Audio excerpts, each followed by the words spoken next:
Tenses నుంచి ఒక important క్వశ్చన్ని చూద్దాం. ఫ్యూచర్ పర్ఫెక్ట్ టెన్స్ నుంచి ఈ మధ్య కాలంలో క్వశ్చన్స్ చాలా వస్తున్నాయండి. అందుకే నేను యూట్యూబ్ ఛానల్ ద్వారా క్విజ్ని కండక్ట్ చేసి మోస్ట్లీ ఈ క్వశ్చన్ని రిపీటెడ్గా అడుగుతూ ఉన్నాను. హవెవర్ క్వశ్చన్ని చూద్దాం. By next year she dash her degree. ఇక్కడ బై ఉంది, తర్వాత ఫ్యూచర్ టైం ఉంది.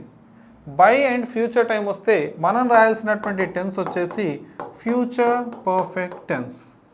ఫ్యూచర్ పర్ఫెక్ట్ టెన్స్ యొక్క స్ట్రక్చర్ ఏంటి?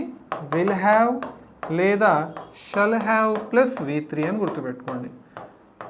విల్ హ్యావ్ లేదా షల్ హ్యావ్ ప్లస్ V3. ఐవికి మనం షల్ రాయాలనే విషయాన్ని అన్ని సబ్జెక్ట్స్కి ఐవితో సహా అన్నిటికీ మనం విల్ హ్యావ్ రాయవచ్చని నేర్చుకొని ఉన్నాం. So will have plus V3 ఎక్కడ ఉంది? ఆప్షన్ డీలో ఉంది, విల్ హ్యావ్ కంప్లీటెడ్ అని. So by next year she will have completed her degree. వచ్చే సంవత్సరం లోపే ఒక పని జరుగుతుంది. ఏం పని? ఆమె డిగ్రీ పూర్తి చేసి ఉంటుందనే అర్థంలో ఈ క్వశ్చన్ ఉందండి. వెరీ ఇంపార్టెంట్ క్వశ్చన్, ఖచ్చితంగా గుర్తుపెట్టుకోవాలి.